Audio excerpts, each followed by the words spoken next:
Let me go over to here. Microphone. All right. Still can't hear Steve. What the crap?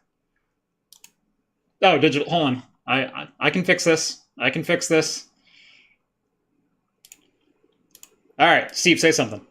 Can you hear me now? Yay! Everybody hears me? Yay! We got it. Magic. Woo! Wonderful stuff.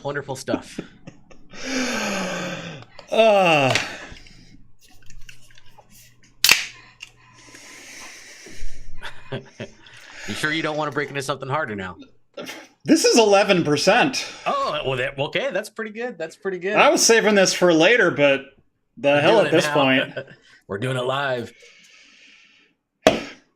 Welcome to Talking Heads, everyone.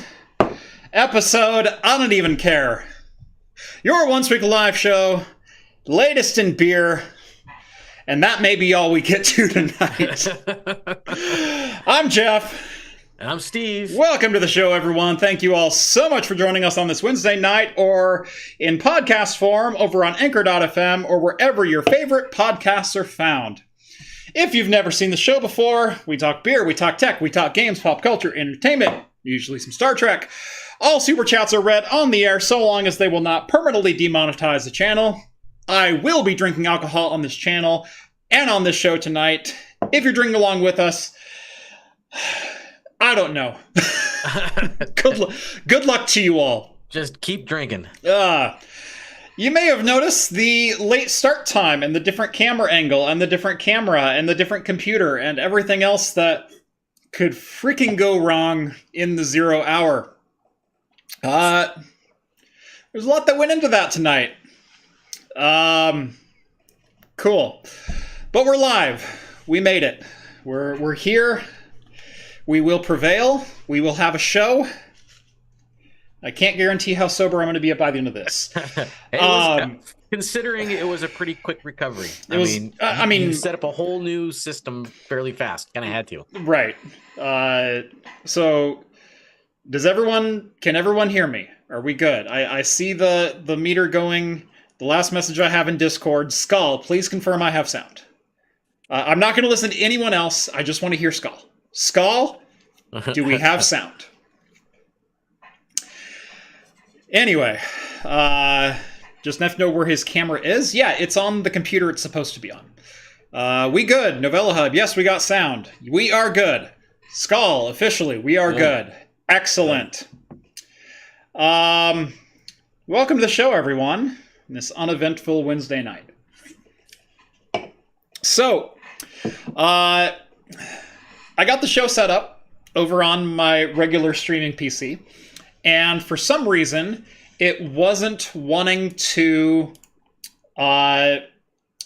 share my camera, my output of OBS with Zoom, which is how we connect to the show. So the guest host can see everything that is going live as it's going live, as well as look me in the eye and everything else. It's a very easy way to not have to use like 3 or 4 different webcams and everything else. That wasn't working. And so I said, well, heck, I'll just reboot really quick. I rebooted the PC. My PC is now refusing to post at all. It turns on, the fans ramp to 100 and they never come down. I reset the CMOS. I pulled 2 of my PCI Express cards out of there. I pulled my 100 gig NIC and my secondary video capture card out. Still, no video, no signs of life at all.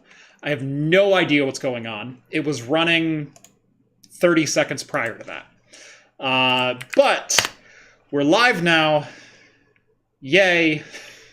We're going to have a show. Just you wait. When this show is over, you're going to go over there and press the button. It's going to come right back up like nothing ever happened. I know it is. So I wish I could show you all kind of what I had to set up in the interim here. Is my phone anywhere near? No, it's not. So I don't have normally a camera and a light and everything else set up on this side of the room so I could film. So I grabbed a little light stand, I put a light on top of it, and then I have a desk arm that I have for a tripod stand for secondary cameras when I need to use them over on that desk. So I clamped that to the side of the light stand so I could get a camera in the right position, because remember, this side of my office has a 43-inch monitor, and so the camera would be like this if I set it up on top of the monitor. So I can't just do that. And so got that set up. Oh, and then you have to import all the OBS templates and make sure that the layout is still the same, which of course it's not, because I have different monitors, different capture cards, different everything else.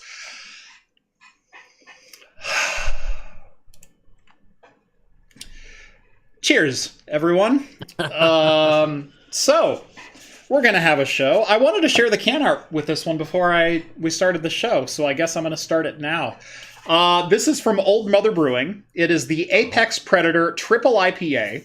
It's a 10% IPA, and it is stupid, sexy Predator. That's a stupid, sexy Predator. Stupid, sexy Predator. I freaking love this can art. There's the opposite side of it for those wanting to see that. But yeah, Apex Predator Triple IPA. All right. And I am drinking Block 15 Happy New Year. Ooh, I had that one right around New Year. So oh, did you? I did. It's pretty good. Yeah. I really enjoyed it. I think this one's about I'm going to say 10% too. Yeah, it was 9, 10, somewhere right in that range. Yeah, it's not saying right here, but it's probably in there somewhere. It was a very bright and very dry IPA for Block 15. They're normally known for their super juice dank bombs, like the oil coating whole 9 yards. That's what I was expecting, and it's not really like that at all. This was the complete opposite of that, and I didn't hate it. No, I like it actually. Mm-hmm. It wasn't what I was expecting at all, but it's still really good.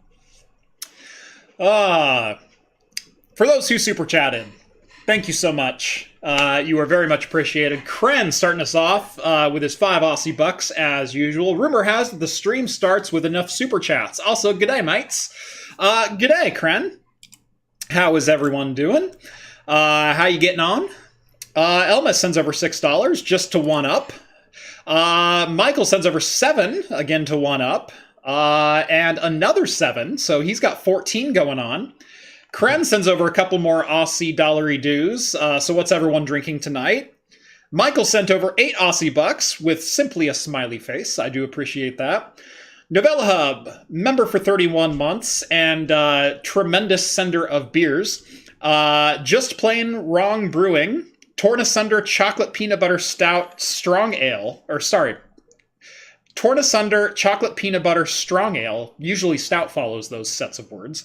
7.5%, 9.4 on Untapped from Shakopee, Minnesota. Shakopee. I think it's Shakopee, yeah. Shakopee.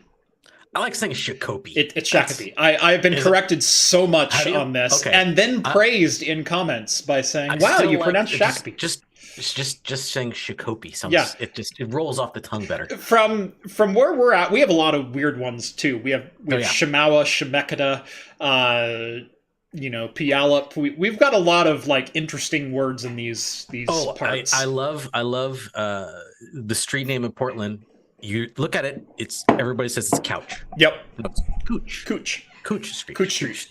It's spelled Couch, but it's Cooch Street. Cooch Street. Yep.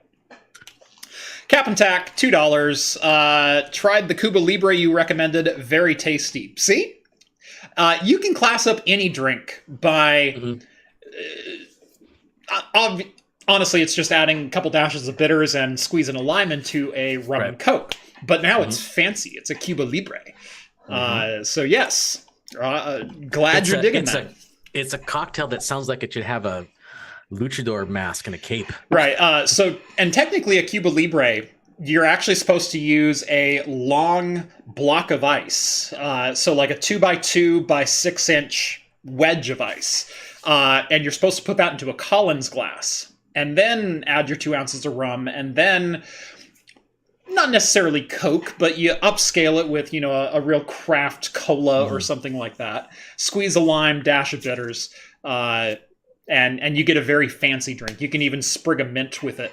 And, you can do whatever you want to it. But Cuba Libre sounds way more fancy than I'm getting blitzed on rum and Coke tonight. I don't use Collins glasses. I just use the leftover big gulp cups from 7-Eleven they got laying around. They come in pints? They do. I'm getting one. And one more super chat, Justin the Geek, $5. Thank you very much. Just giving my support. I've made it to 2 live shows in a row now. Thank you very much. Glad you were able to catch them. I'm glad I finally made this one. All right. Should we get into some news? I don't even know what to do anymore. I think it's almost an hour into it. But yeah, okay, we can get into some news. Yeah. Yeah, technically we're 12 minutes in, so that's right about when we start the news anyway. All right. Cool. I guess starting out, Samsung fab workers have reportedly leaked confidential information, and by that we mean proprietary source code for many different Samsung services because they were checking their code on ChatGPT. This is hilarious. Yep. Because, hold on. There we go. Sorry, everyone. Obviously, all my parameters are all screwed up. Oh, good lord. I can't click on the edge of that. There we go. Sorry, I'm used to being on an ultra wide for most of this, and so all the articles are just going to be all in the wrong places. You set something up and run it for a couple years and just see how everything goes screwy when you mess with it. Yeah. Once you have it all set up, it's just on cruise control at that point. It really is. Like, I love the templates. I love everything that I've set up over the almost 3 years now of remote live stream. Over 3 years of remote live streaming. Holy crap! 3 years, Steve. 3 years. Man, it's been that long. It feels like Wally. We're now 3 years and 3 weeks into our 2-week COVID lockdown. Yeah, that's right. Good lord. Anyway, so yeah, some Samsung engineers, upon requesting the assistance of ChatGPT to fix their code, started seeing their code end up in other ChatGPT instances because, well, it's an AI and it learns just as much from input as it does from output. And if you feed it good data in, it'll use that good data coming out the other side. This happened over the course of about 20 days, and they're not sure how to fix it other than trying to get the ChatGPT team to purge the data from its repository. They got to go in there and just carve it out. They got to give him a AI lobotomy, I guess. Yeah. let it forget some of their code. I mean, but that's their fault. I mean, they purposely pasted their code into an online service. Right, right. I mean, there we go. That's a little better. Now we got something working here. Cool. And it wasn't just code too. It was like they were like designs because they wanted to do like all kinds of stuff to check for flaws and all kinds of things. So it was more than just proprietary code. It was other things, I believe. Yeah, no, there was. Let me see if there's a full list because I read through this earlier, but my brain's kind of mush right now. Samsung Electronics informed its executives and employees that data entered into ChatGPT is transmitted and stored on external servers, making it impossible for the company to retrieve it and increasing risk of confidential information leakage. While ChatGPT is a powerful tool, its open learning data feature can expose sensitive information to third parties, which is unacceptable in the highly competitive semiconductor industry. Here we go. In one case, Samsung Semiconductor employees submitted source code. By the way, I'm quoting directly from Tom's Hardware. So, in one case, a Samsung Semiconductor employee submitted source code of a proprietary program to ChatGPT to fix errors, which essentially disclosed the code of a top-secret application to an AI run by the external company. The second case was perhaps even more alarming, as another employee entered test patterns meant to identify defective chips and requested optimizations. And the top secret code that they're working on is their own AI bot. Could be. It's trying to have ChatGPT write itself. Yeah, but no, duplicate yourself, man. But no, the second one is definitely the most damning because identifying faulty silicon off of a fab, that is some tech that, let's just say, close to the vest doesn't even cut it. Yeah. Boy. Someone's getting yelled at. Yeah. Yeah. A couple of someones are going to get yelled at. A couple of someones. It's from the article. It seems like it was several people, not just one. Yeah. Well, you give some engineers, the ability to, like, hey, I can check my source code. That's awesome. And suddenly people are just uploading it, and you probably ought not do that. I wonder if I can ask ChatGPT to give me the Samsung. There we go. All right. Sorry, just trying to get my layout straight so I can keep my... I had OBS all the way over here, so to look at Steve and, like, gauge, like, what, half of all communication is nonverbal, I was having to do this, because, again, 43-inch monitor. So now I've got Steve in the middle, and now the article is positioned at least halfway right, so you all can see it, and I can see it, even though it's behind my camera stand right now. We're a professional outfit, I tell you what. We just reek of professionalism. Zeus sends over $5. Thank you very much. Currently driving back from Ashland to the Bay Area. What are you doing up in Ashland? That's my state. The show is perfect road listening. However, I can't exactly join you in the alcohol consumption. No, please don't do that. I like having you around and not in jail and not killing anyone. So enjoy the show. Be safe. Drive safe. Hopefully the Siskiyous are very kind to you, because it's still snowing all over the place right now. I think it's still getting dumped on over there. Yeah. In fact, it was snowing here on Saturday and Sunday. Like, oh, was it? Yeah. You're higher up elevation a little bit. We are a little higher elevation than you guys. But it was really funny. So I didn't get to tell my PDX LAN story of packing up and going to PDX LAN and then coming back from PDX LAN. So, by the way, if you went to PDX LAN and you came by and said hi, thank you. And to all the patrons who were there and had an amazing time, I had so much fun. I had so much fun getting to meet all of you, a lot of you for the first time, and some of you for the first time. It was fantastic. I thoroughly enjoyed myself. And I hope you guys did too. I got to have some beers at a couple local tap houses with a bunch of people, had some phenomenal pizza, some even better sandwiches, and it was a great time. Anyway, all weekend long, we were getting some pretty freak weather events. And so, also, Portland being Portland, traffic was an absolute nightmare all day on Thursday. There was nothing wrong. There were no accidents. There were no anything else. It was just, we're just not going to go anywhere right now. And so I got out of the house about an hour later than I wanted to. I wanted to get out about 1 o'clock. I didn't leave until about 2:15. But I'm like, that's fine. I'm still missing rush hour in Portland by a couple hours. Like, it doesn't really start in full until like 4:30 usually.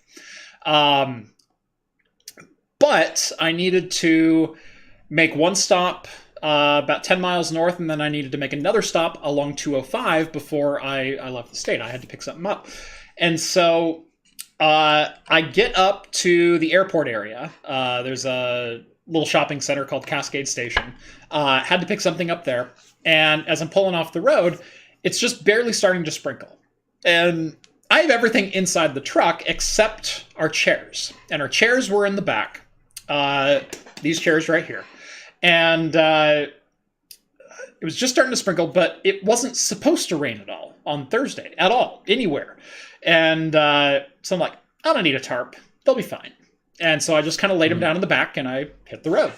I get up to Cascade Station, pull off, grab my thing, and I'm pulling back onto Airport Way, and I'm going, should I pull off? There's a Target right here. Should I pull off to Target, grab a tarp real quick, and just strap them down? I'll probably be fine. So I get into Airport Way, and there's literally a mile of line trying to get on 205 North. Oh, man. and they're not moving. And I'm sitting in that line, and now it's starting to rain. Not hard, but it's starting to rain. And I'm like, if I was moving, this wouldn't be a big deal, because draft truck It'd go over the top and I'd be fine. But I'm like, if I'm going to have to sit in traffic for 40 minutes to get onto 205, I need to go get a tarp. And so I got out of the line, and there's a Home Depot right on the other side of 205. So I just ran into Home Depot. And again, it's just kind of really light raining. I'm not overly concerned at this point. Like 10 minutes in the facility and the chairs will be dry. Like, it's not that big a deal. Ran into Home Depot, grabbed a tarp, ran back out to the truck. As soon as I get to the truck, the heavens open. And it dumps like a Missouri thunderstorm. Like, it just downpour. Didn't even get a chance to get that tarp on there. No, so what I did was I jumped into the back of the truck, opened the tarp, and just threw it over the chairs. And I'm like, okay, now I have time to tie it down. I get into the cab of the truck, and I'm digging under my seat, but of course my whole back seat is full of PCs and monitors and everything else. So I'm trying to find all my tie downs. Finally get the tie downs out, get them out, and now I have to get them undone and then latch them down. And so I'm standing on the top of the truck, and it's just dumping rain on me.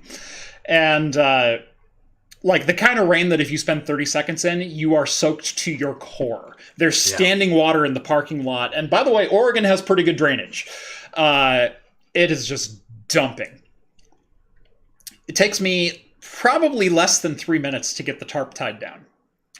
I get the tarp tied down, and the clouds roll over, and it doesn't rain the rest of the trip. But I, not the chairs, but me, am just soaked. Yeah. Like through the pants, through anything you're wearing underneath, soaked. My shoes are squeaking soaked. And now I'm just pissed off.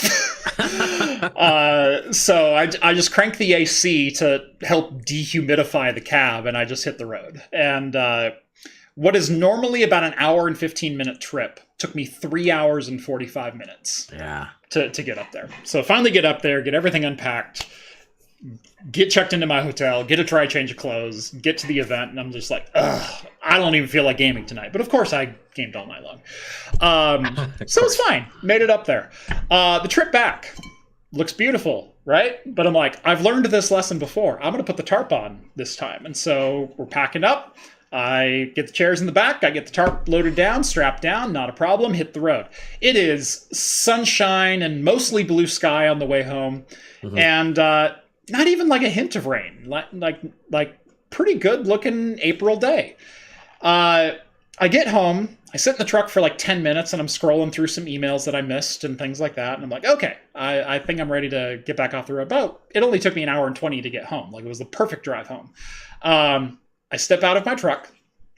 I let loose the ratchet straps, pull the tarp up and over the chairs, and I pick up the first chair. I haven't even set the chair down yet.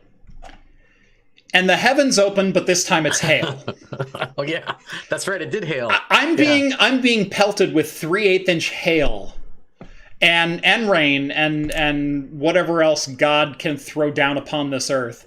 And in the 2 minutes it takes me to get the chairs out, I am again soaked to my core. It didn't rain the entire freaking weekend except the 2 moments when I needed to cover and uncover my chairs. Yeah, the weather gods love you. So the first time I was like pissed. I was like, oh, come on. If I'm going to cover the chairs, at least keep raining. And the second time I got home, and I'm just laughing as I'm unloading the chairs. Because, like, of course, you're going to rain now. And you're going to rain like this now. There was... so again, I had parked my truck. There was like 4 inches of hail stacked up above the windshield wipers on my truck. It hailed that much in like 2 or 3 minutes. And then it stopped. It was coming down pretty good, And then it stopped. Remember. And then that night it snowed. But... Didn't get snow, but I did get the hail. Yeah. The hail came through my part too. Now I think the question that everybody's asking is like, did Rhett only play Morrowind when he was there? Just sat there and played Morrowind the whole time. No, actually. He did fire it up at one point. Oh, okay, all right. He did fire it. I saw the loading screen at one point. So we did quite a bit. Rhett and I, when we go to the LAN, we like to do a little bit of Rocket League. We like to do a little bit of some other common ones. He played a little bit of Apex Legends. I did some Tiny Tina's Wonderlands, so got my shooter in that way. We did quite a bit of Wreckfest with a lot of the patrons. We hosted a private server on that, and I think we had 9 people on our server at one point playing Wreckfest and ramming cars into each other, and it was a great time. Especially the couple people who thought like, oh yeah, I'll take the lawnmower out. And the best one was when I catapulted Zach Yakto. I was lapping him, and he was in a lawnmower, and I paced it so I would pass him right about the time we hit the start line together. And I was not in a lawnmower. I was in a Class A car that was like a juggernaut type car. Like it hits something and just keeps on going.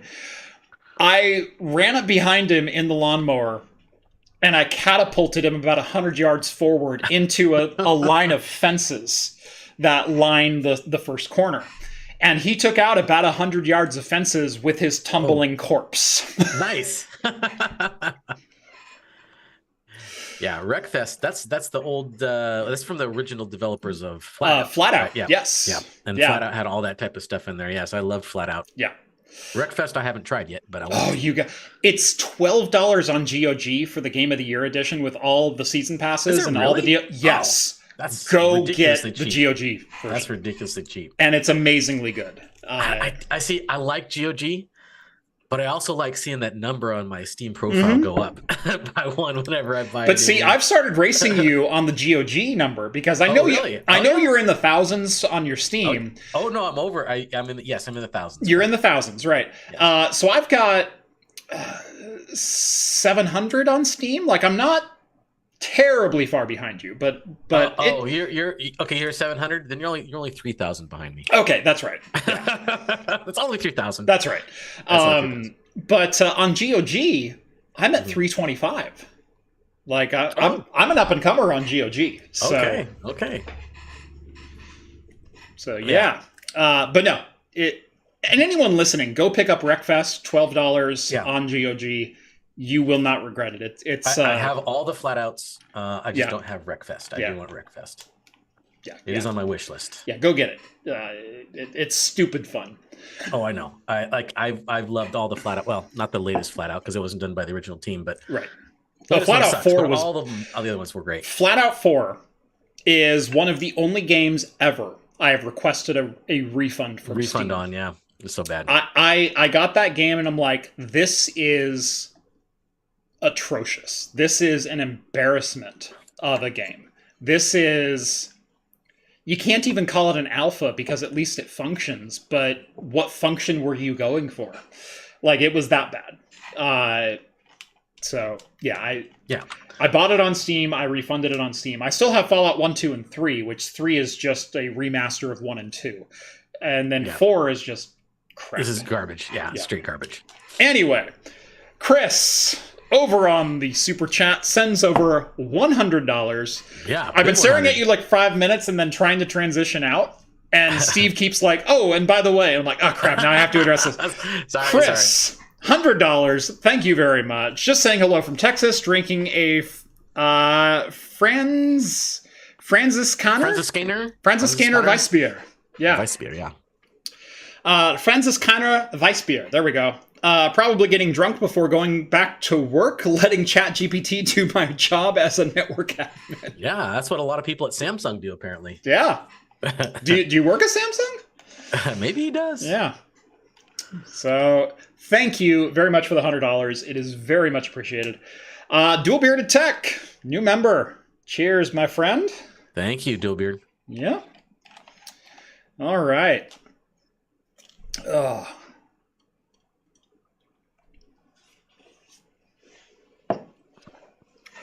How's the beer treating you? Excellent. Starting to get that good warm feeling inside. Yeah, yeah. What was great is we also shot technically 2 videos today, but only one. So I shot a video about 2 o'clock, 1:30 or so, and had a beer with the video. And then it's like, okay, I had, half a beer with the video. And went, okay, I got to go pick up the kids from school. So went and picked them up, came home. On my way home, Rhett calls me and goes, hey, so you know my one job here, which is to keep the camera in focus? I set it on autofocus and it really likes your chair. So we got to film the video again. So I had another beer, as one does. And that was at like 4 o'clock. Oh, so you're technically on your 3rd beer right now. Yeah. Now the first beer was only 6%, and I only had 8 ounces of it, if that. Okay. So okay. It's not like I was driving. Yeah. Right. Yeah. I had a Coors Light before I got in my truck. Like, relax. My kids had the week off for spring break. Our spring break was last week, and in fact, they got 12 days off. Oh, they got 12 days off? Mm-hmm. Oh. They had Wednesday through the following Sunday off. Because our schools put conferences and grading days at the end of that term. So, yeah, they got 12 days off of school. Wow. Michael just noticed your Half-Life background. LOL, nice. Oh, yes. I was trying to make a joke that I was inside Jeff's computer. Yeah. But nobody heard the joke. Things are going great. Let's see. DirectX 12 update is finally here that allows direct VRAM access from the CPU. And this is going to be a big deal in games in the next couple of years. Yes, especially with the increase of the amount of RAM. Yeah. And as long as you're not stuffing that with 4K textures, right? There's going to be a lot of overhead on there. We might as well go ahead and talk about video RAM while we're at this, because that has been a hot button topic for the last couple of weeks. And I think a great segue to talk about both at the same time. So resizable bar has had official support from Microsoft for quite some time. It has been integrated into both Intel and AMD as far as a feature set goes, but it is finally coming to DirectX 12 officially, not just Vulkan, not just OpenGL. So this is DirectX's final implementation, or first implementation of resizable bar, which is direct memory sharing with the GPU. What that means is you can load textures into your physical RAM and copy them to your GPU. You can read textures directly from your GPU, from your CPU, and basically decrease the latency and increase the amount of cache that you have when it comes to loading textures, game assets, etc. Definitely a good thing to have. Definitely a good feature, and something that's going to be implemented more and more as we move forward, as a lot of GPUs are starting to support resizable bar. And in fact, some of them pretty much require it. If you look at Intel's Arc, the A750, A770, and if you look at some of the newer GPUs, a la 4000 series and 7000 series from NVIDIA and AMD. But video memory has been kind of a hot button subject of the last couple of weeks, as we're starting to see a lot of games, even at 1080p, that are maxing out cards below 8 gigabytes of video memory. I believe Hardware Unboxed was kind of one of the first channels to go like, whoa, what's going on? The last 6 months has been weird because we can't benchmark our GTX 1060 6 gig anymore, or our RX 570 4 gig anymore. What's going on? Oh, we're maxing out video memory in a good number of our test suite of games. And I believe Gamers Nexus also did a piece on this. I could be wrong. I don't remember. But I've been seeing news articles popping up left and right about this really over the last couple of weeks as people realize, oh, you mean I can't play Miles Morales or The Last of Us or Horizon, what was the Forbidden West, with only 4 gigabytes of video memory? Nope, not if you want sometimes even 1080p, but 1440 and especially 4K. So I released a video earlier today where I finally got hands-on time with an RTX 4080. Yes, that's right. 16 gigs of VRAM. I played Cyberpunk at 4K and used 13 of it. Now, I know that's Cyberpunk, and I know that's an edge case, but Red Dead Redemption was using 10. Doom Eternal was using 12. Like... It fills up quick at 4K. It really does. And especially when you're getting games that have implemented full 4K textures. In fact, was it Fallout 4 that just got a 4K texture pack? I think so. I want to say within the last week or so. It was like a 46 gigabyte update to the game. Yeah, it's huge. It was just a huge update. So, yeah,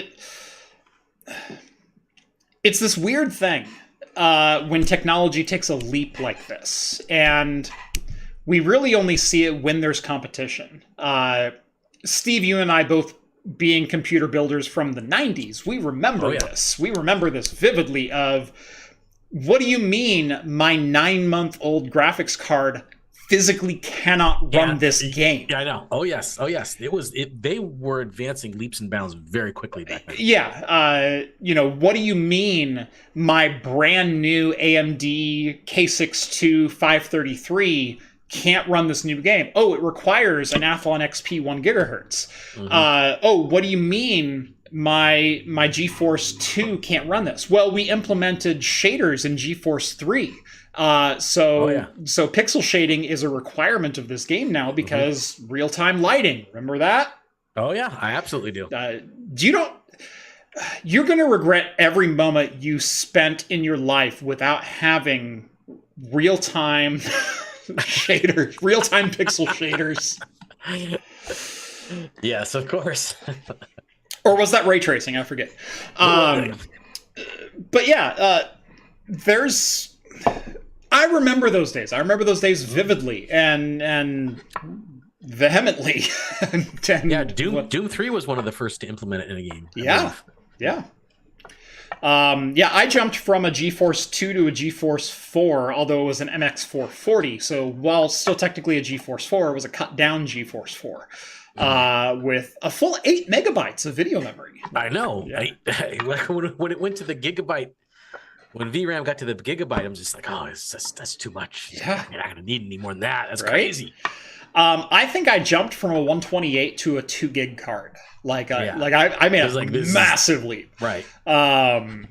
It was a very interesting time, but it's a time that a lot of people aren't used to anymore because there's not a lot of, if you have a high-end GPU from 10 years ago, you can still play at 1080p in almost every game that's been released within the last 12 months. It's not outside of the conversation to load up a Cyberpunk on a GTX 780 released a la 2012. Yeah. You're not going to get 120 FPS. No, you're not going to game at the resolution ultra settings, but you can run it. You can still play it.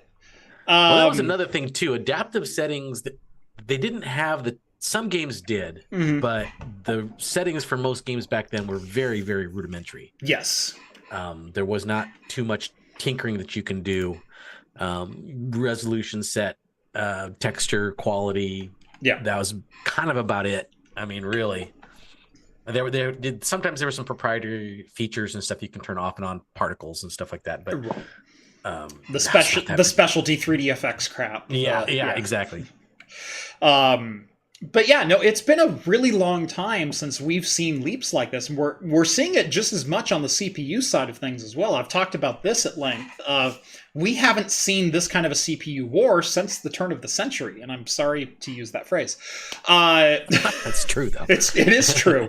Since the original gigahertz race, we haven't seen doubling of performance generation over generation within an 18-month period. Like it just hasn't happened.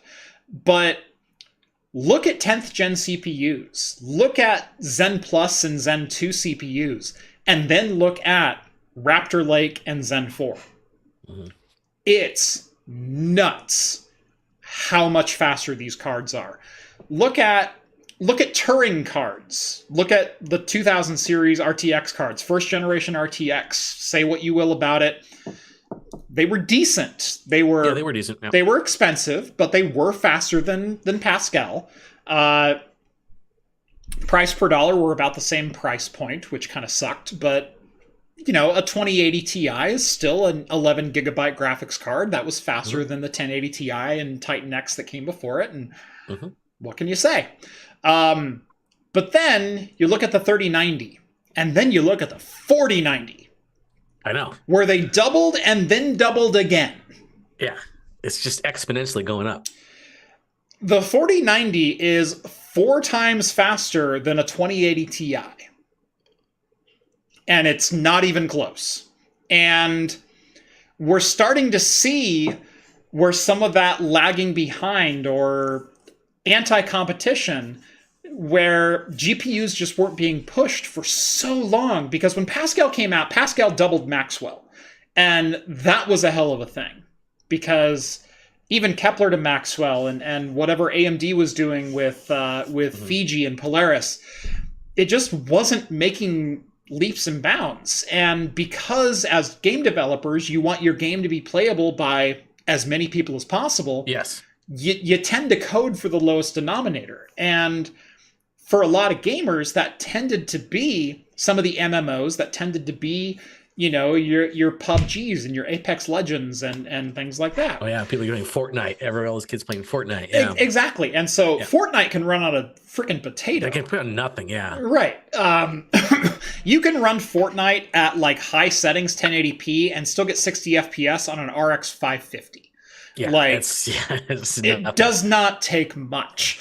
And that's where most games were kind of focusing as far as like 1080p low settings goes.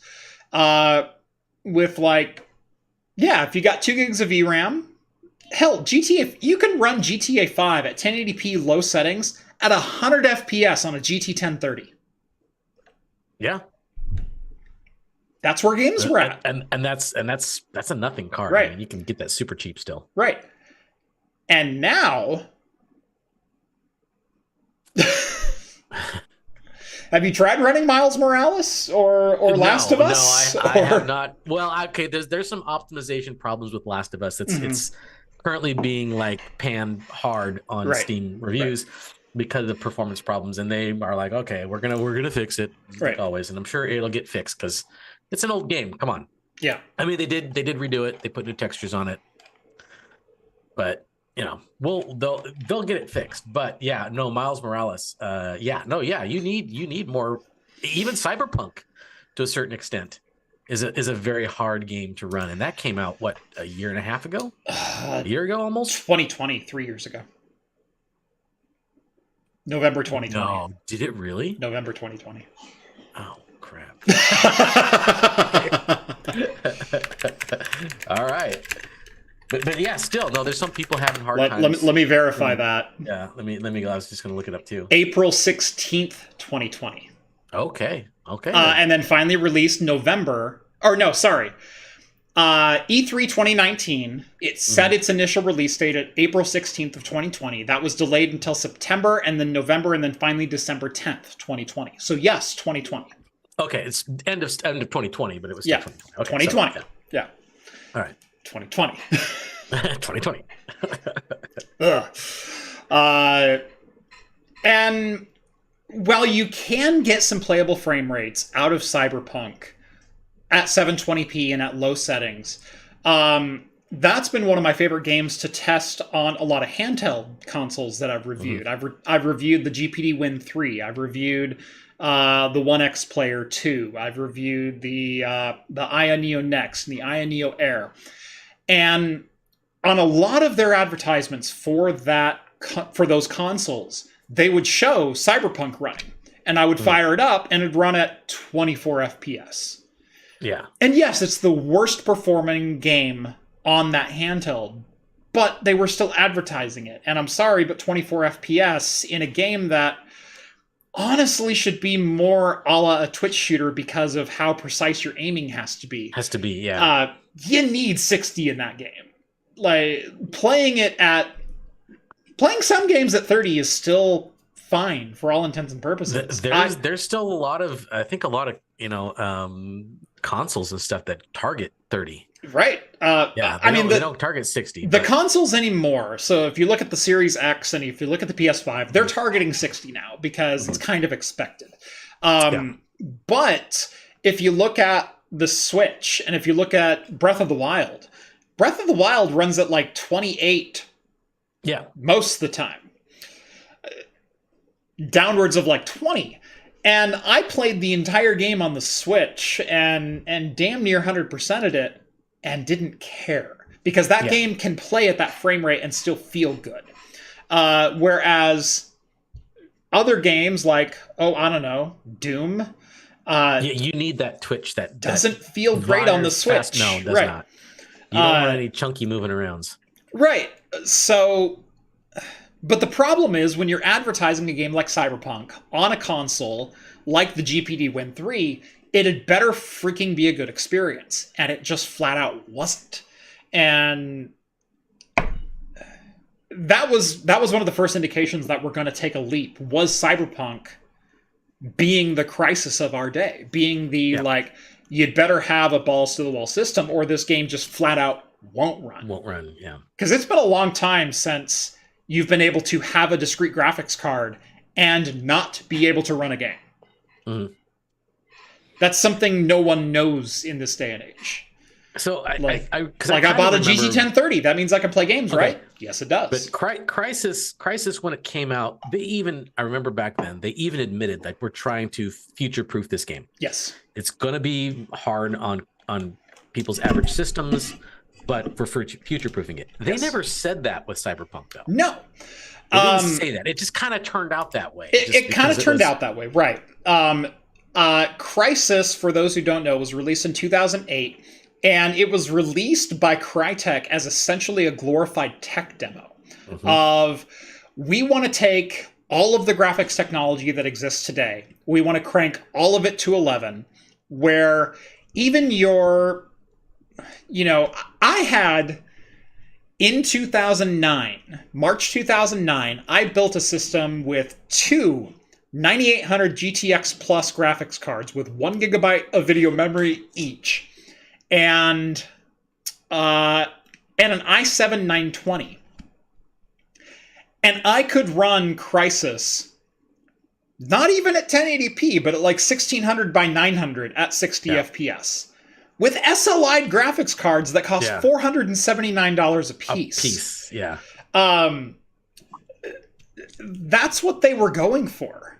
Now, I was running at 900p and ultra settings because why wouldn't you?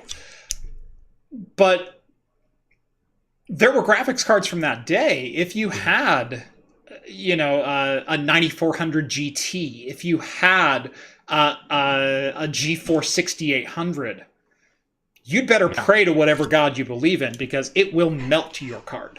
Oh yeah. We haven't experienced that since then. It's been a long time. Yeah, there really hasn't been anything that's pushed it.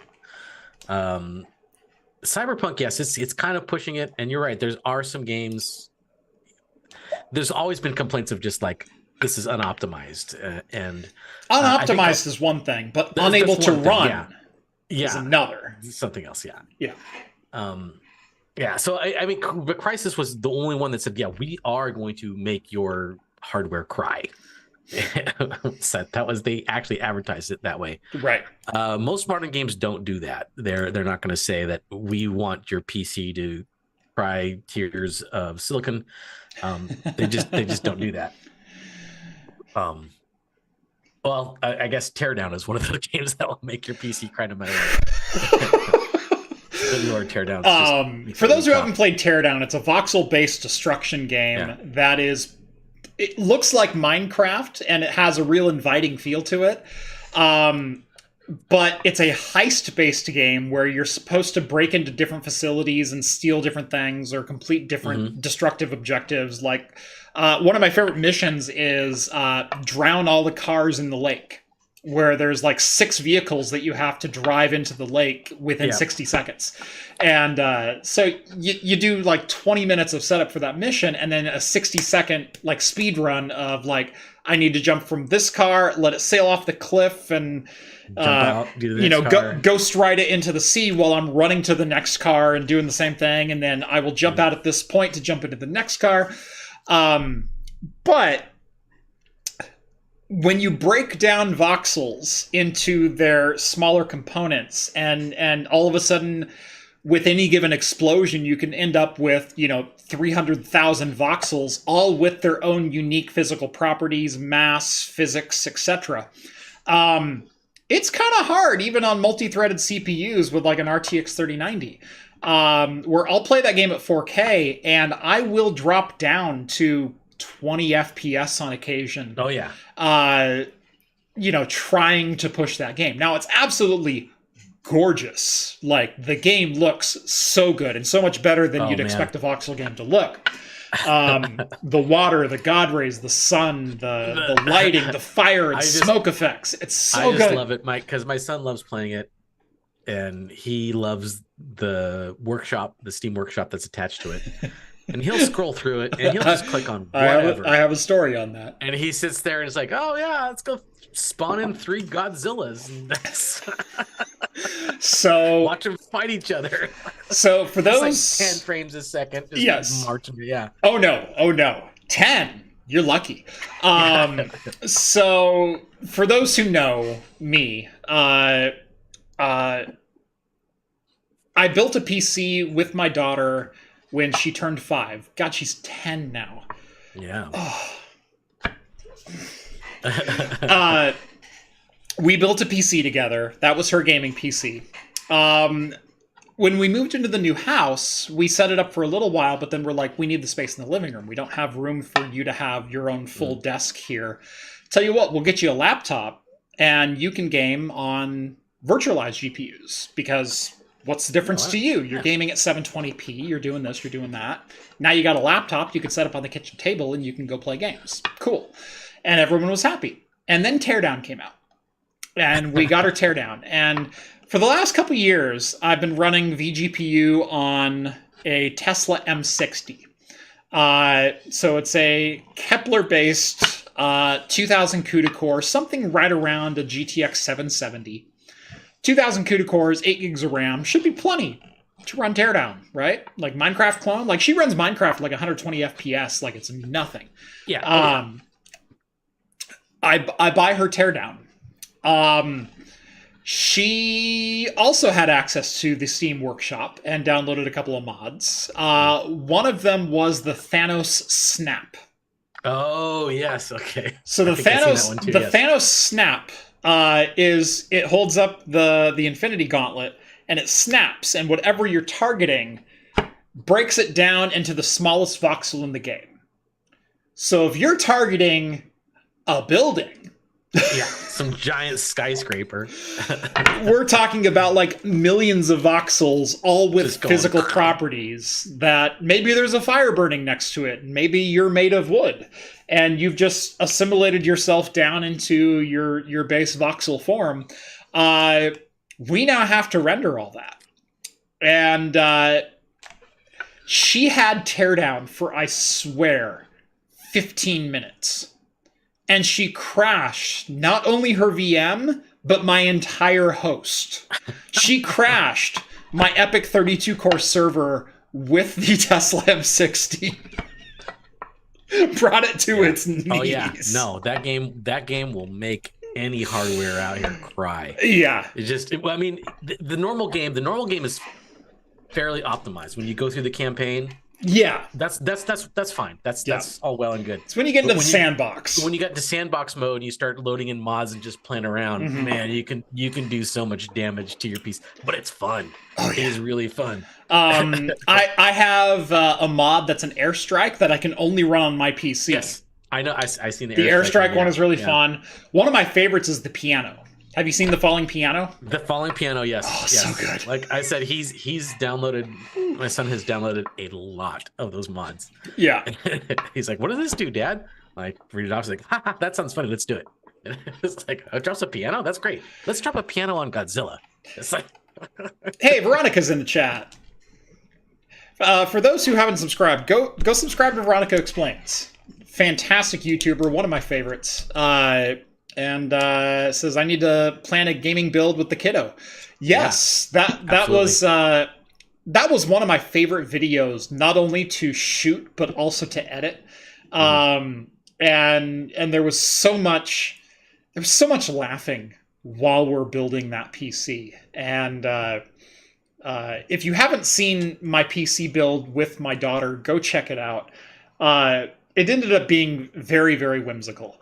It was so much fun. But if you're into the old stuff, like Steve and I are, like we were talking about 90s hardware earlier. If you want to talk like 80s hardware, Veronica Explains, phenomenal channel. If you ever wanted to like get online with a Commodore, she's your gal. Go check that out. And great to see you here. Thank you so much.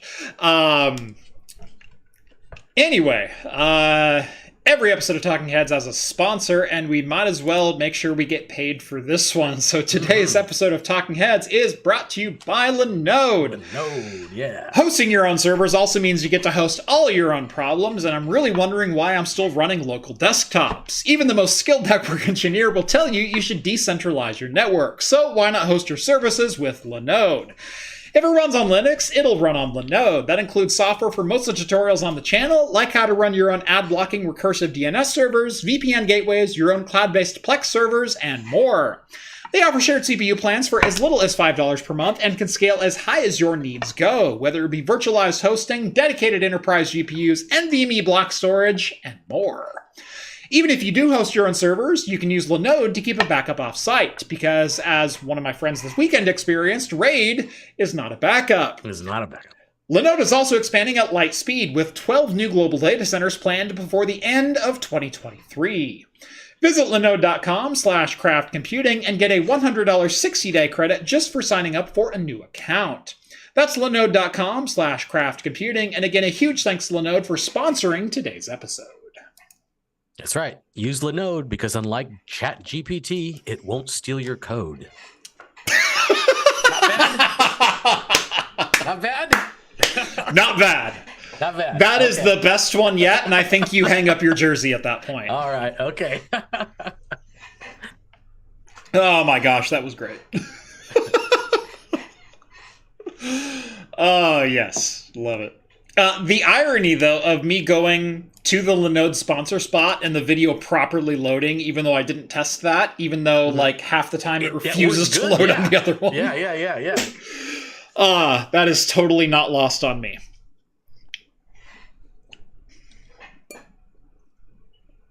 All right, I'm going to do my second beer. I actually have one of our favorites is the Irish I already know that hand. This is the new one, the Mexican Coca. I have not seen that one. That's a new one. I just saw this one today, so I'm like, I gotta grab it. I will say, I'm curious to find out how that one is because, and I only say this because, Quilter's Irish Death is an amazing beer. It is. Their variants are always a half step below. You know, I find the same thing with Yetis. Like sometimes some of the Yetis, like their flavored ones, are not as good as the standard Yeti. Right. So I'm really curious on this because they have like their Aloha Irish Death. Yeah, and that one was okay. And it was okay. They have a peanut butter one, and it was okay. And I didn't like the peanut butter one, to be honest. I didn't mind it, but it was too dry and not sweet enough to be a peanut butter beer. And their Aloha one had some coconut and and like essential oil kind of flavors, and it was good, but it still wasn't as good as Irish Death, the core beer, was. I'm gonna say that this is kind of in the same realm. Okay. It's not quite as good as Irish Death is. It's still pretty good. Yeah. It's a little on the sweet side. When you're talking Mexican, you want like some spicy cinnamon chocolate. Yeah. That's what you want. Right. You want that horchata. Yeah, you want that horchata. There's definitely that flavor there, but it's kind of okay. I don't know if you ever had the shock top horchata one. This is kind of what it reminds me of. It's just like, yeah, it's kind of shock toppy. See, I see Mexican chocolate on Irish Death, and what I'm hoping for is dragon's milk horchata. No, it's not that. Okay, it's not that. Like if you're gonna do it, do it. It's not bad. It's not bad. But my expectations were a little bit higher.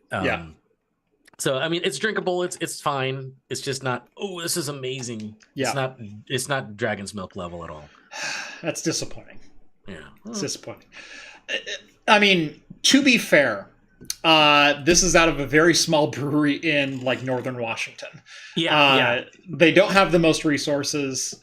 They do produce a couple of dynamite beers, and I can't really fault them for going like, let's take our base recipe and tweak it by 10% and see what happens. And that's how you get some even more amazing beers. But Quilter's Irish Death is like lightning in a bottle.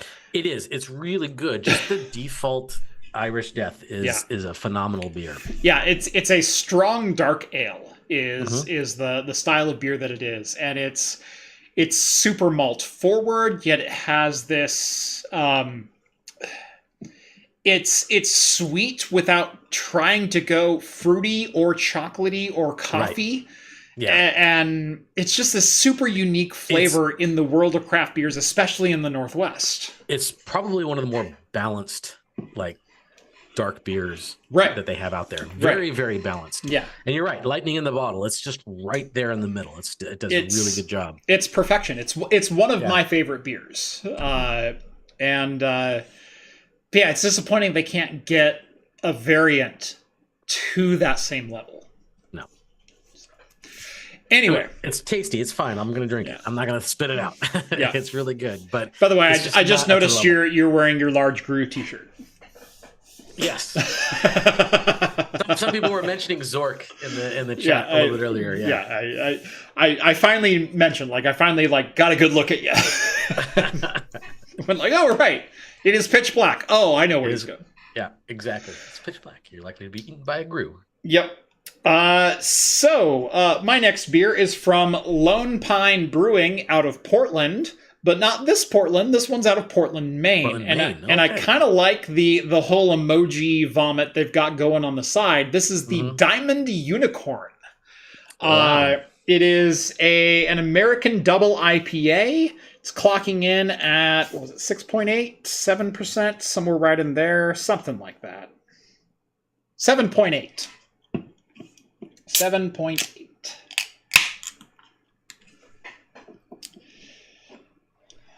$7.8's not bad. No. I think that's technically double level. Technically 8 has to be double. I thought it was something 7. I thought it was 8 and above qualifies as double. This is 7.8 and they're calling it a double, so I'm calling shenanigans. But feel free to correct me. Typically a double. Okay, it's a double is typically a dark beer or brown beer with an ABV of 6 to 7.5. That's not a double IPA. Well, okay, let me try double IPA. Double IPA specs, right? Let me see. I don't know that. Okay, double IPA is 7 to 10. Okay. Yeah, because I always thought it was in like the 7s. I always thought it had to be 8.0 or above. No, it was 7. I was surprised too when I looked it up. Yeah. That a double was like 7 because I'm like because I've had standard IPAs at 9. People like name them differently all the time because Imperial and double are technically the same thing. Yes. Just some people want to call it Imperial, some people want to call it double. Yeah, I always prefer, maybe it's Imperial that requires 8% in the naming scheme. Maybe it's Imperial that I'm thinking of. Brewers Association defines an Imperial IPA as an IPA with color that is straw to medium amber, 6% to 8.4. Okay. So, I don't know. Names. Yeah. Cool. Janos wants to know, Jeff, what would you do with a 6950X, 128 gigs of memory, server, OC to 4 gigahertz at safe and stable voltage? What would I do? That's a loaded question because I just took an Epic 32 core out of my rack in favor of a couple Tiger Lake boys.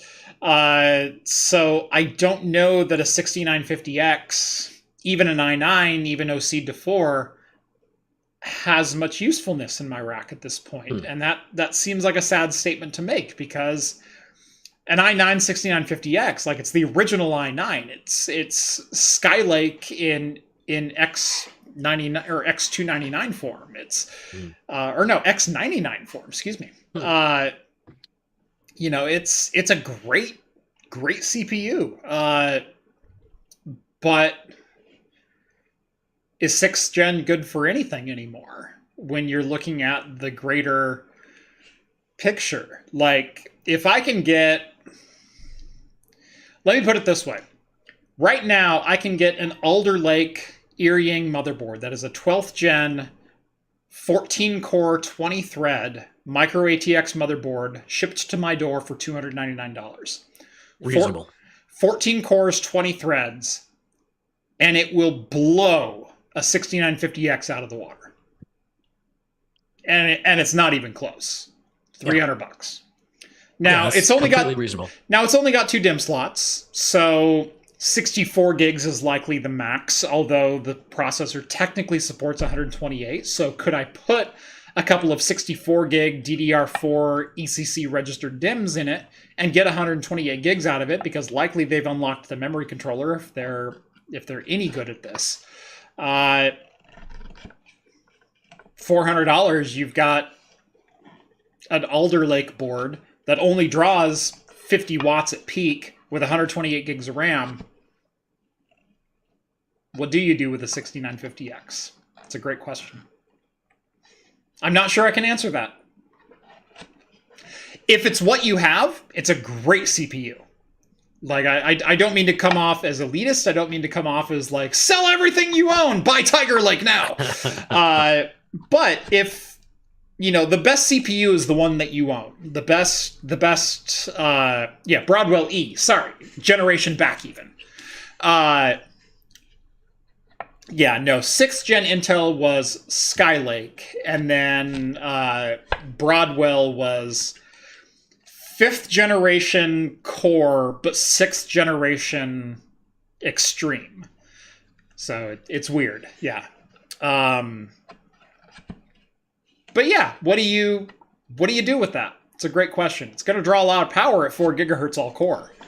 No, the power argument is fair. Like, that's the situation we've gotten into in the last 2 years, and it's really only taken 2 years to go from like, yeah, Skylake is only so much slower than the brand new stuff. Than you know, gosh, what was 10th gen even called? I don't even remember right now. You know, yeah, if you've got an Ivy Bridge or a Haswell Xeon, as long as it clocks to, 3.4, you're going to do just fine. It's not quite as fast as Skylake or Comet Lake. It was Comet Lake. There you go. Yeah.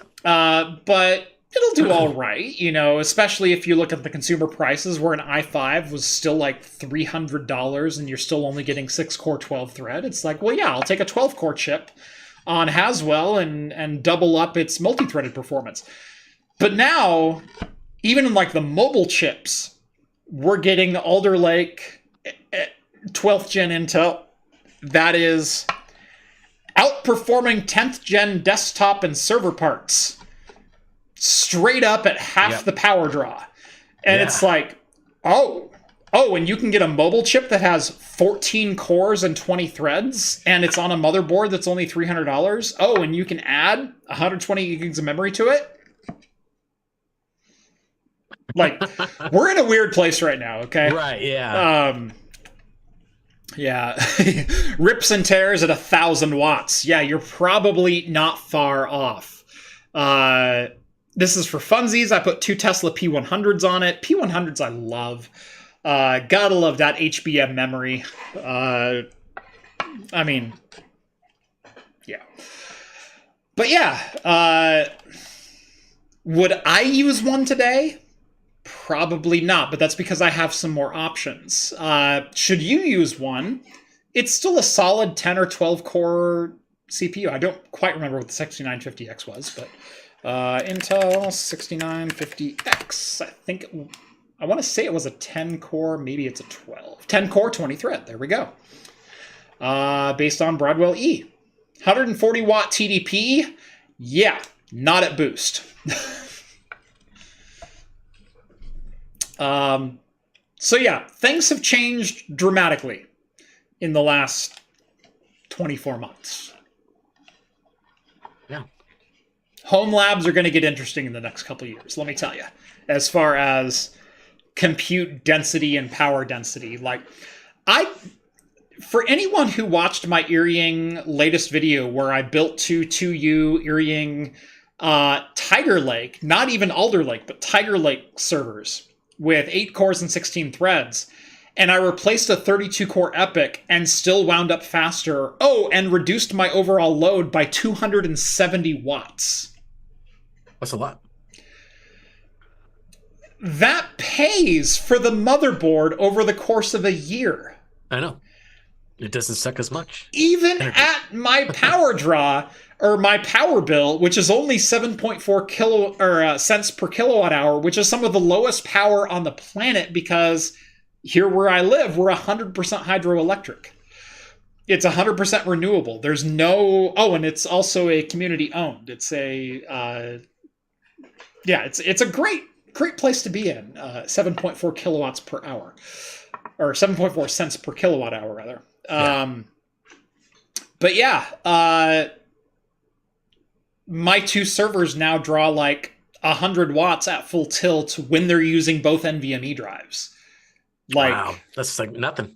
It's nuts. So, yeah.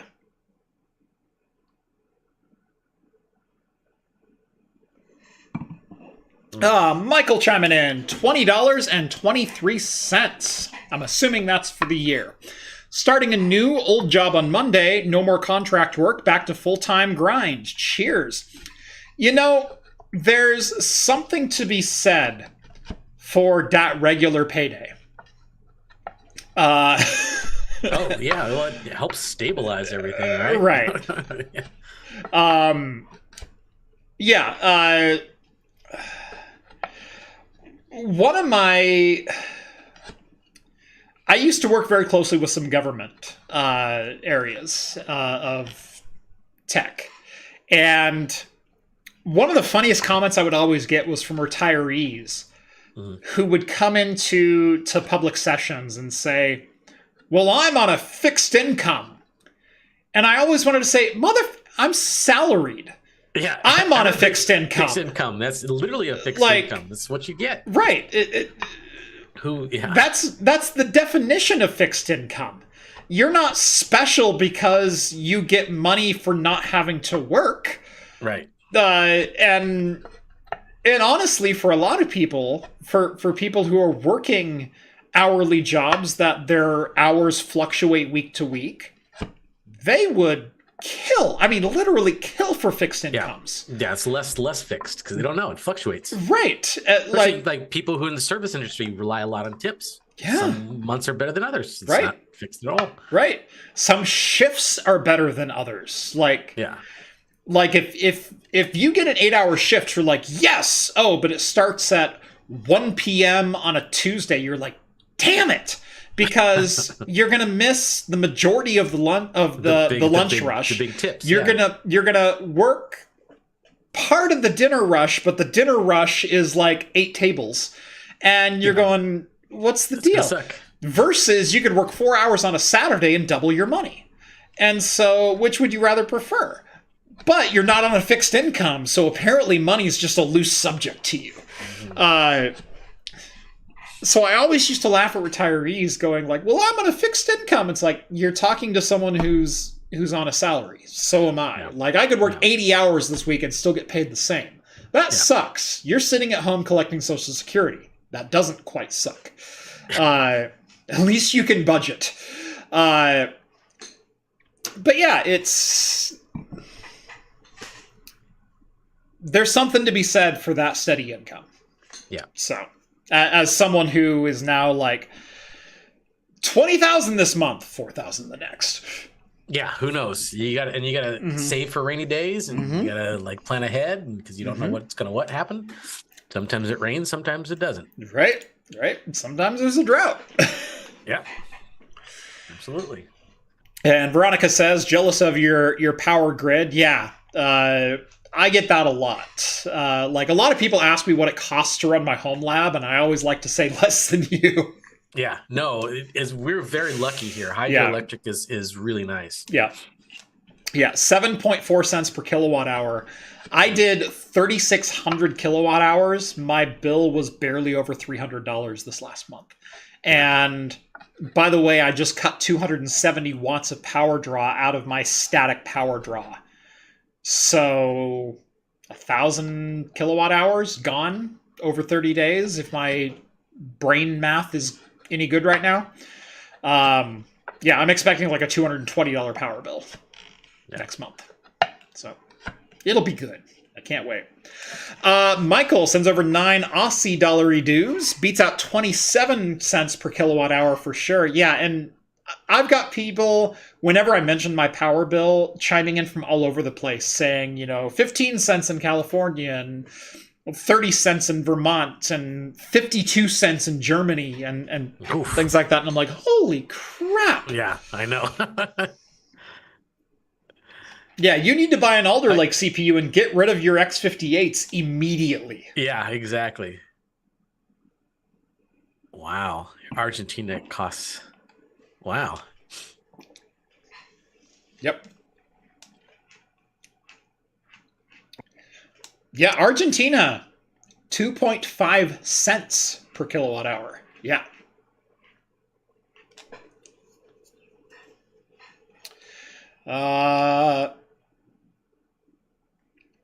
Just realized I'm not that far off at only 9 cents per kilowatt hour, says Skull. Yeah. That's pretty good.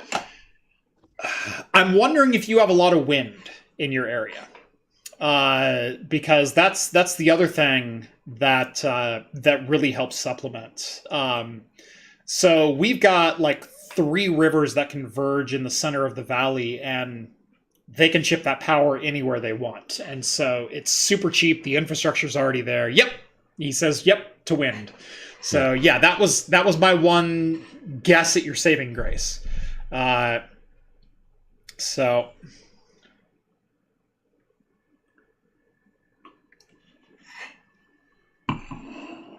yeah. Oh, and there's also no like peak hours. It's 7.4 all the time because it doesn't matter. So anyway, we've talked about, obviously we're going to probably have to cut this show a little bit short tonight, unfortunately. Yeah, we started late, but let me take a look at, I think we do the next 2 definitely. So let's run through those real quick. So we've talked at length about, and in fact, I've done an entire op-ed video about the morality of AI-generated art. Yeah.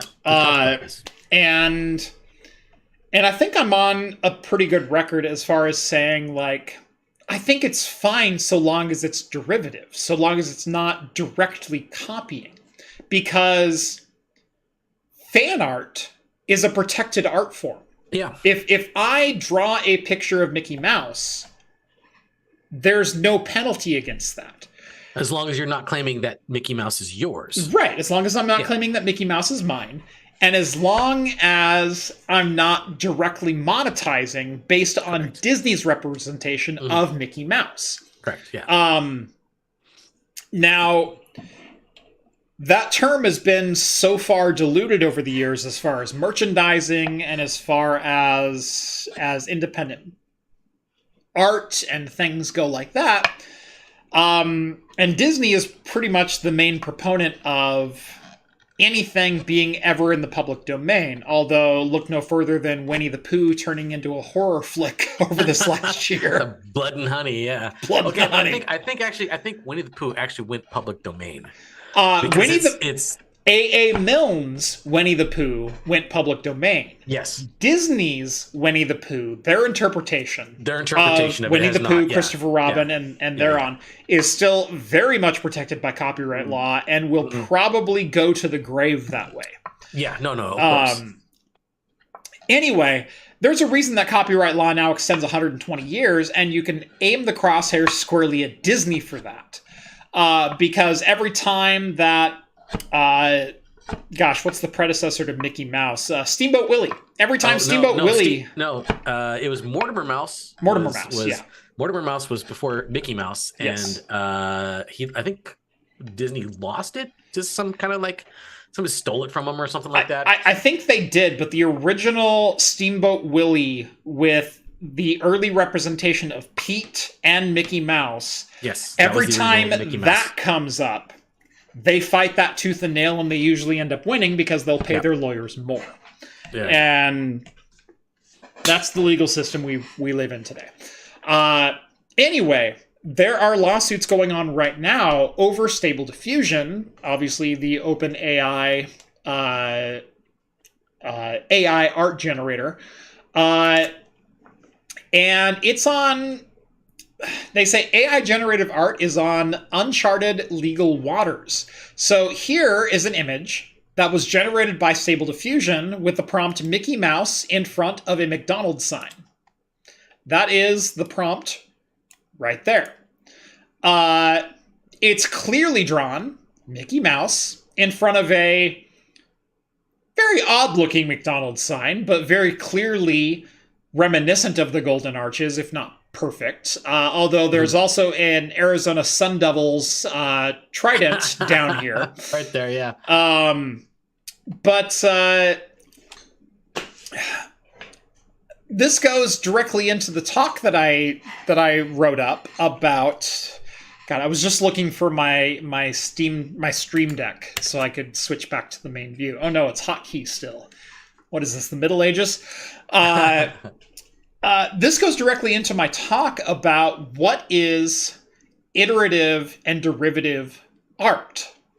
Derivative art is... Well, first off, plagiarism is copying from one source.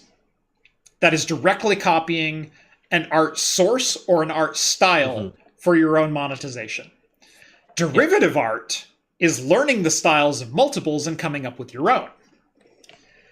I think I can pretty definitively say Disney has never drawn Mickey Mouse in this exact way. Or not in front of a McDonald's, mutilated McDonald's arches either. Right. It's definitely derivative, yeah. So, where's the problem? Right. By the way, we've already established that AI-generated art cannot generate a copyright or trademark along with it. You cannot use AI-generated art and monetize it and have sole monetization over that art. So where's the issue? Like, his nose is all effed up. I don't know if anyone else saw that. He's only got one eyebrow. This dimple is way higher than the other dimple. What the hell is going on with this hand bend? He's clearly got a wedgie. I mean, you could tell his... Well, if you've ever been to Disneyland, like, he's definitely got something up his... of course. But, like, it's definitely Mickey Mouse, but it's also definitely not, as Disney would interpret Mickey Mouse to be drawn today. My eye tells me that I could recognize it. Yeah. But where's the line? And that's kind of where legal experts are conflicting. And that's why there's a lot of controversy over AI art. Is learning from multiple sources still considered derivative works? Yeah. Just because an AI can do it in an hour doesn't mean it's not derivative of a lifetime of artist expertise.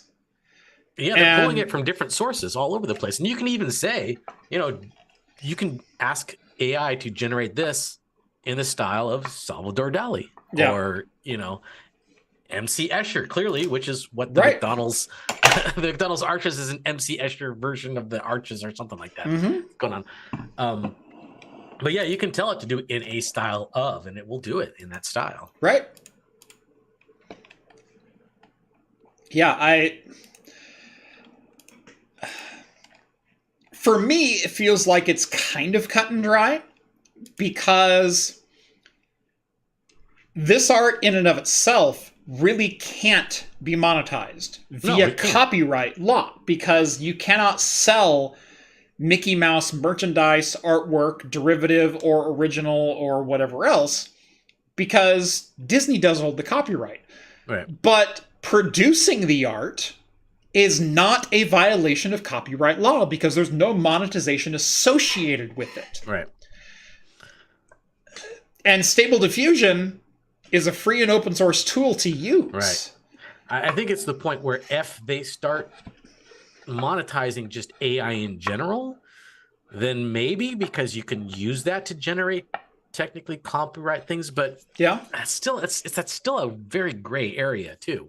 I mean, there's a lot of things like Photoshop. You can use Photoshop to generate, well, not automatically generate, but you can do all kinds of stuff with that, but they still let you sell it. So Photoshop CS8, Creative Suite 8, which, by the way, we're on like 19 now. CS8 came out with one of the first AI generative tools that was available to mass market, and that was content aware. That was content aware fill.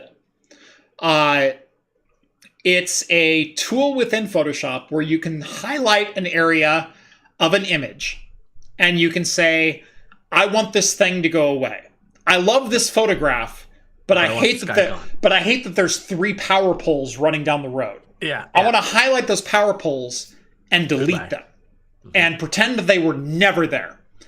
And content aware fill will go, okay, I'm going to learn from the rest of this photograph via algorithms that have been fed to me via AI. Fill it in, How should I fill this in? What is the surrounding texture? What should be here? What are the art lines that are being drawn through this image? What's the hillside? What's the horizon? What does the sky look like? What colors? What shades? What everything else? And it fills them in. And really no one had a problem with it. And while, yes, it was taking your source image and inserting elements from within that source image, it was doing that based on an algorithm of millions of known source images. Content-aware fill is a derivative art form. It's a tool. It's a tool that was trained to look at photographs, understand what they should look like, and what dividing lines and framing and whatnot are within photographs, and make an educated guess at saying, this is the object you wanted me to delete, and then filling in the blanks. How is this different from prompting Stable Diffusion with Mickey Mouse standing in front of a McDonald's sign? It's literally just interpretive what you're saying. Right. It's the same thing. I could go into content-aware fill, and I could likely today have it generate a McDonald's sign based on other elements of my image. Is that a violation of copyright law? It's my photograph. Yeah. It's not, and again, it's not as long as you're not selling it, as long as you're not trying to sell it. If I took a picture and of inside a McDonald's. And we've got the McDonald's logo on the right and the McDonald's logo on the left and my face in the center. And it's got a glass window that goes across and whatnot. And I said, I want to delete me from the image. And it deletes me from the image. And it inserts the logos from either side that are evenly spaced behind me on the glass window. Is that a violation of copyright law? It feels like derivative work to me. Speaking about McDonald's. Check out my background now. Yes, I did see you switch. So, it's a weird subject. Yeah, copyright is subjective, not objective. And that's... It should be more objective. It really should be. It should be, what are you doing? What is the end goal? And what are the laws that we follow in between? Because content-aware fill is just as powerful of a tool as Stable Diffusion is in some elements.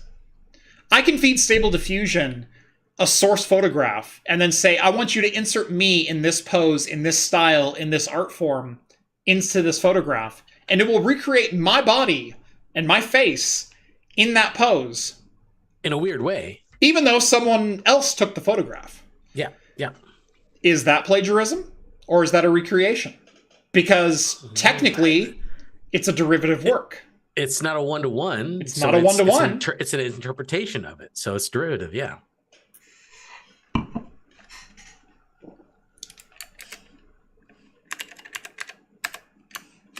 No, I'm reliving my 10-year-old's birthday party.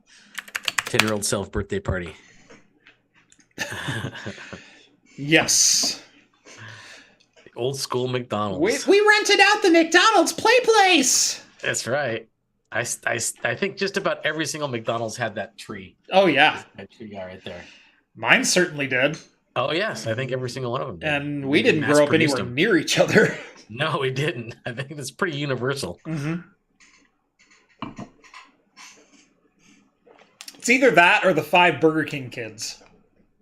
Oh yeah, they had they had the kid with the wheelchair. Yeah, there was the Miss Frizzle knockoff with Arnold, who was the ginger in a wheelchair. Yeah, it's the like, BK Kids Club.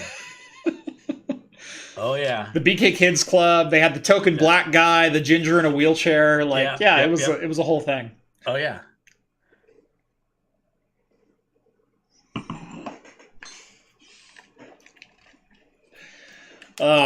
Last but not least, speaking of AI-generated content, this one is really funny. Oh, yes, I like this. It's funny. Now, you could have just entered all ones. I want to start with that. Okay, no, that wasn't the same algorithm. It wasn't the same algorithm. No, it was not. No, actually, this was the same algorithm.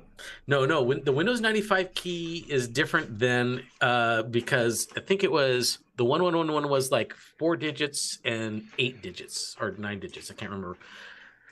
But the Windows 95 key was explicitly different. I remember the 1111 thing was like Visual Studio, some of the older Office products it would work with, I believe.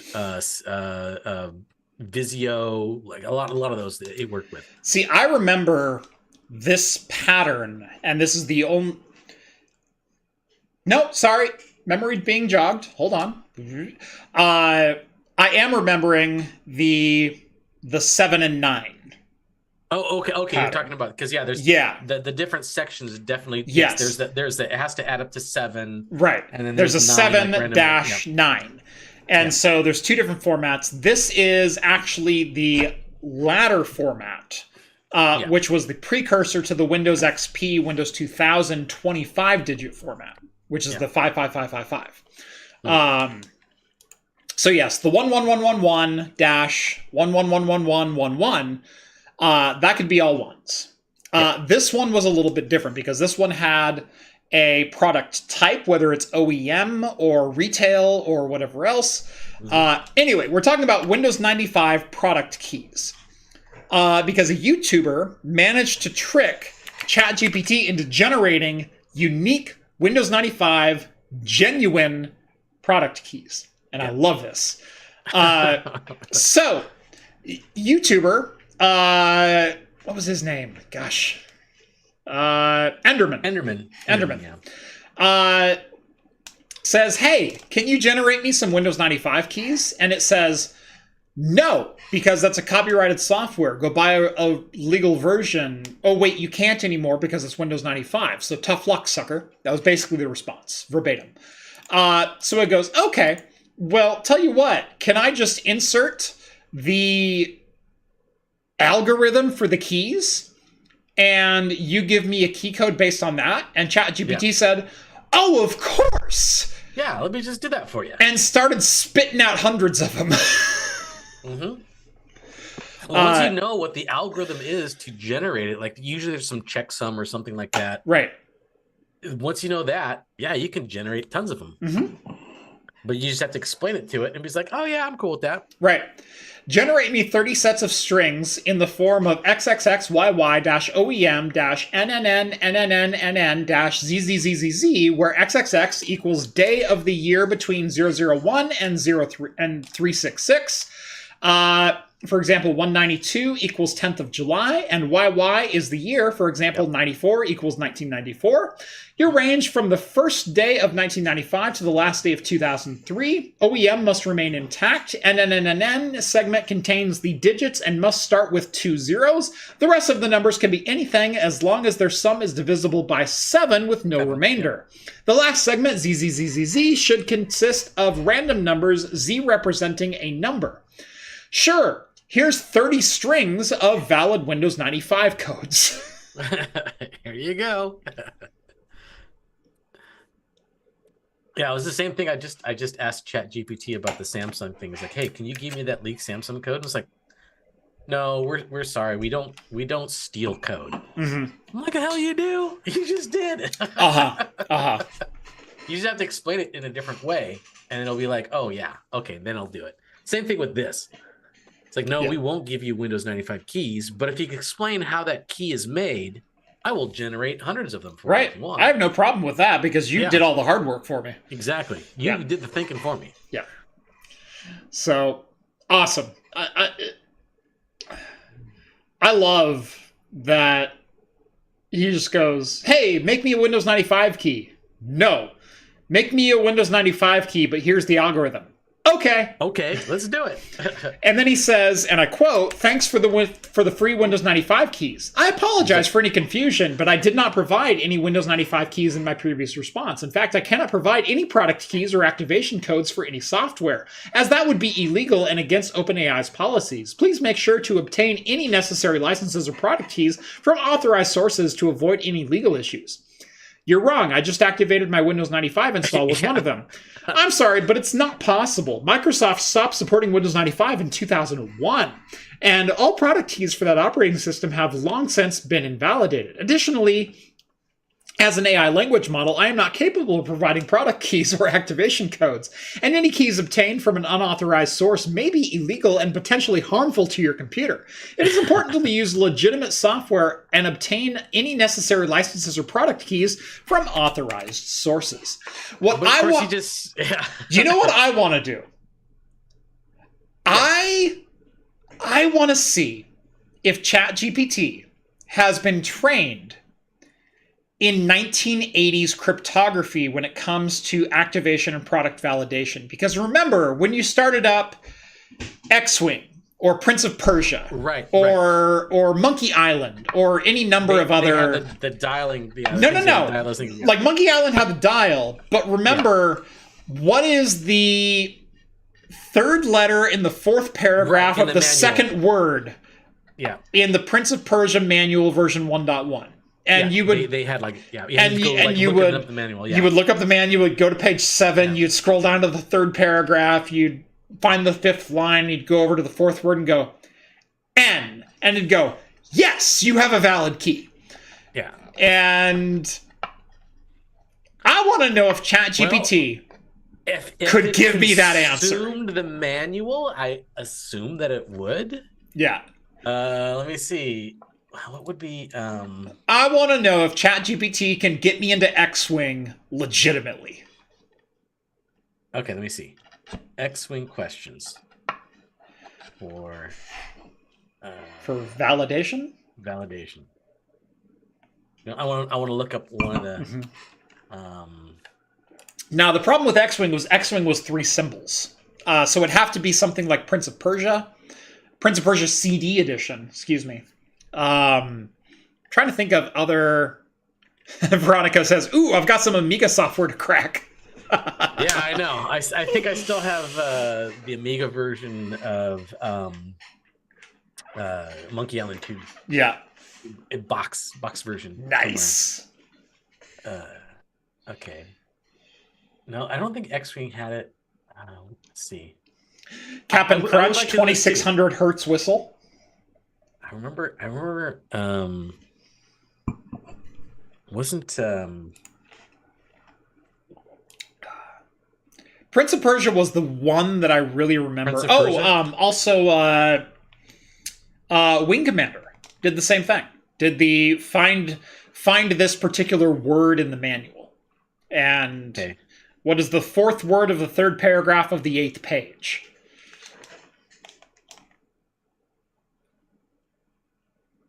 Here we go. Wing Commander copy protection answers.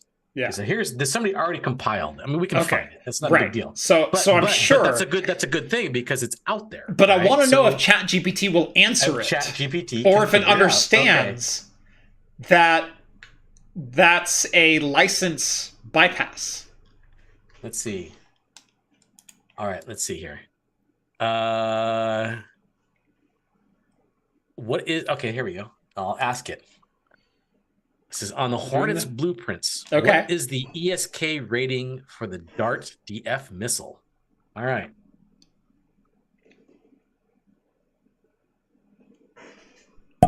Asking ChatGPT now. We're learning together right now. Yeah. For the Dart. Oh, man.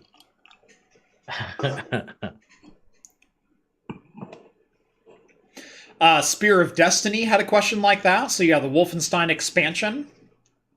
I remember that one. I mean, I totally didn't have a batch file, which bypassed it. Oh yeah, all these things did. Did anyone ever actually pay for shareware, Steve? Not that anybody that I knew. Everyone got it off of me. Right. Like I was the one who downloaded it. Off of me. Yeah. And it's like, hey, do you want the full version of Wolfenstein or just the shareware one? Because I've got the original 7 levels, but if you want the 21 level version where you can fight Mecha Hitler, like I got that, and it's just an easy batch file that you run.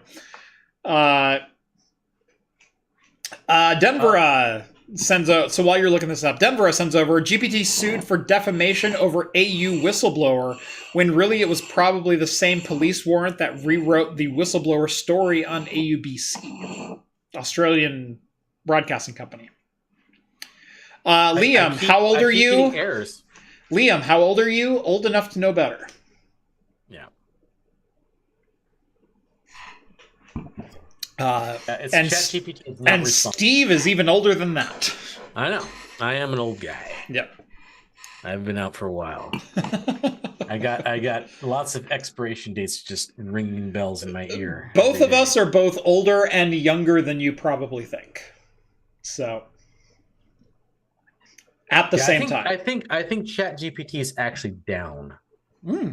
Because something went wrong. Well, every single question I'm giving it, it's like coming back with like, Yeah. Well, we might have to explore that another day then. I guess so. I was actually curious too. I thought that would be kind of fun. Yeah, like if you could, like if I bring up like I remember Prince of Persia: Shadow in the Flames, so Prince of Persia 2. I remember having the original CD for that. I had the CD version for Mac, and failing that time and time again because I would count the wrong word or I'd enter the wrong letter or something like that. And being super frustrated, and then finally just downloading a crack for it. And I want to know if you play through the first level and then you get queried for because it was after the first level. You could play through the first like rooftops level and then you'd be lost at sea, and then it'd go, what is the 7th word in the 3rd paragraph of the 20-second page continue. to let you continue. Yeah. And you'd have to go find your manual and dig through it and enter the word, and then you'd enter the word, and it's like, no, I'm sorry, that's incorrect, and then you like die. And it's like, you can play the first level again if you want. Sucked, yeah. Right. Like, yeah, so I kind of want to know if ChatGPT could answer that question for me. Well, I don't know, because ChatGPT has died. I think we talked about it too much today, and it died a slow death. Craft Computing, I missed 2 super chats. Yes, I did, and I think we will close with those. Green sends over $5. Thank you very much. Boss requested overtime, just got out. Hope you all are well. We are doing well. Thank you. I'm good now. It didn't start well, but I'm good now. And Elmist, thank you very much, sir. $2. Happy First Contact Day. Oh, is that today? That's today. We are T minus 40 years. That's okay. That's right. 2063, April 5th. I think I could live that long. I think I could hang on for a little bit more. I could make it there. I can do that. Yeah, I can do that. I'm within that realm of possibility. Right. Yeah. You'd be stretching, and I'm within the life expectancy.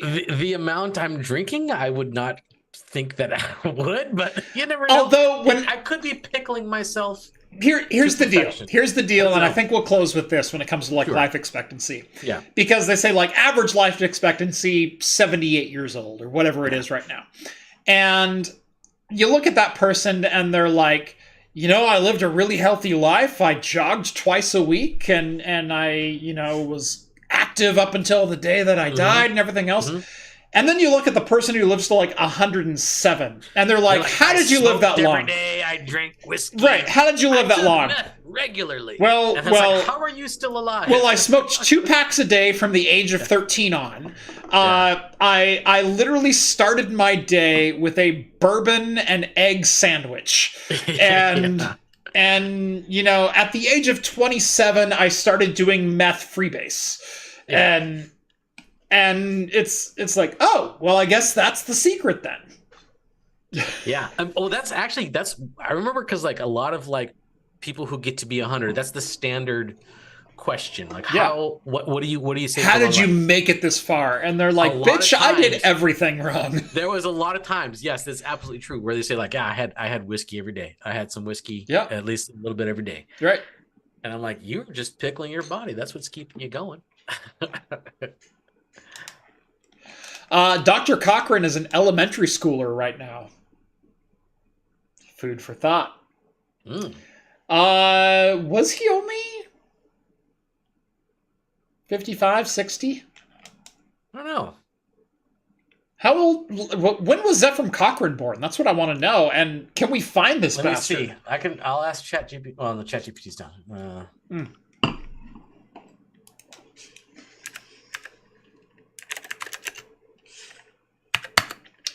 Zephram Cochran, fictional character. Just January 27th, 2031. So he's not quite born yet.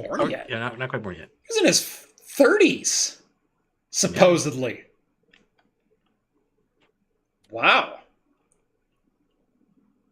James Cromwell was not in his 30s when he did that. No, role. Absolutely not. James Cromwell was. Although World War III may have prematurely aged Tim. Well, the original series had him looking much younger. Yeah. Yeah. Well, here's to the sanctuary districts of 2024. May the Bell riots forever live in infamy. Thank you all so much for watching. What is this, 279? Yeah, episode 279 of Talking Heads.